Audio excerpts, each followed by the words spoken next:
Welcome back, explorers.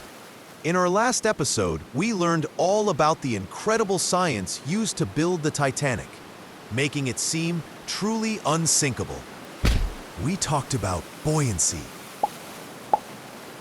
its super strong steel frame, and its clever watertight compartments. It was like a floating city. I can't believe how big and powerful it was. It certainly was. And I also want to mention that our curiosity about this amazing ship was sparked by one of our listeners. A special thank you to Little Potato 462 for enjoying the show and asking about this very topic. It's a perfect example of how one great question can lead us all on a learning adventure. Beep, boop, adventure activated. We learned it was designed to be safe, but it wasn't. What went wrong? An excellent question, Ziggy. The Titanic was on its very first journey across the cold Atlantic Ocean. Everything seemed perfect, but even with the best plans, sometimes a chain of events can lead to disaster. And that's what we're going to explore today. The night the unsinkable ship met its match. Hoot hoot. Hello, curious minds. You're listening to STEM with Dr. Owl, where big questions turn into fun adventures. Hi, I'm Emma, always full of questions and ready to explore. Ziggy here. I know a zillion facts and 0 ways to share cookies. If you like our show, please share with a friend, a teacher, or your whole class. Oh, your neighbor's cat.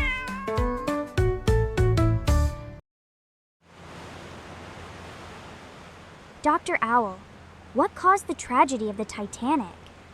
Oh, wait, I know. It was the iceberg, right? But what exactly is an iceberg, Dr. Owl? Is it just a giant ice cube floating in the ocean? That's a good way to start thinking about it. An iceberg is a gigantic piece of freshwater ice that has broken off from a glacier. A huge, slow-moving river of ice on land. And they are much, much bigger than they look. This brings me to a trivia question for you both. What is the most dangerous part of an iceberg? Is it A, the pointy top part that you can see above the water? B, the enormous wide part hidden underneath the water? Or C, the sparkly bits that glisten in the moonlight?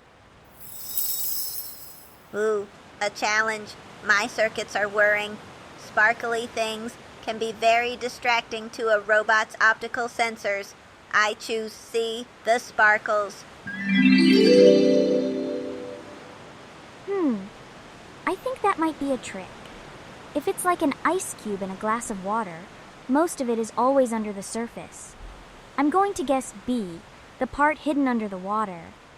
Emma, you are exactly right. About 90%, that's most of an iceberg, is hidden underwater.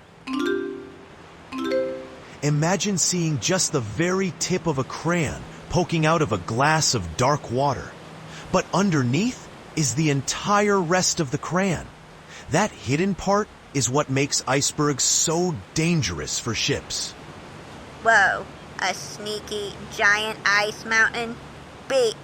But the Titanic was made of super strong steel. Why didn't it just smash the iceberg into little pieces?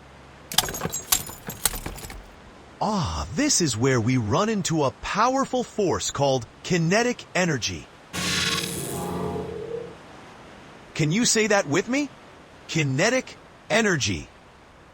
Kinetic energy. What does it do? It's the energy something has because it's moving.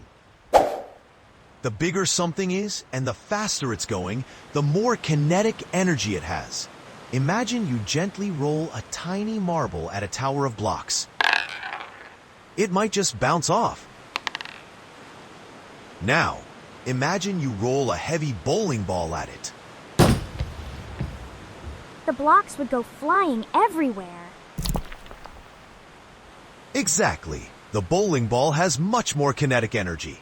The Titanic was like a giant bowling ball. It was incredibly heavy and moving fast, so it had an enormous amount of kinetic energy. But the iceberg was also enormous, weighing millions of pounds. When they collided, it wasn't a simple bump. It was two giants hitting each other. Oh no. But wait, the watertight compartments. You said they were like an ice cube tray. So if one part got a hole, the water wouldn't spread. Your memory is fantastic, Emma. And that was the plan. The Titanic could have stayed afloat if 3 or even 4 of its 16 compartments flooded. But the iceberg didn't just poke one hole. It scraped along the side of the ship, like a sharp key scratching a long line down a car door. This long gash cut through 6 of the compartments. 6? That is more than 4. What happens to the ice cube tray now? It's like taking your ice cube tray and cracking a long slice through the bottom of 6 of the little squares. The water wouldn't stay in just 1 or 2. It would pour from one to the next to the next, overflowing the walls between them and making the front of the ship heavier and heavier, pulling it down into the water.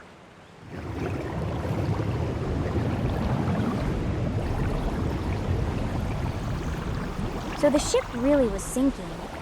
Did everyone get into the lifeboats then? This is where the story gets even sadder, and we have to do some lifeboat math. The Titanic actually had more lifeboats than the rules at the time said it needed. It had 20. But here's the problem. There were more than 2,200 people on the ship, including all the passengers and the crew. Calculating. Beep boop. 20 boats for 2,200 people. My circuits say that is not enough space.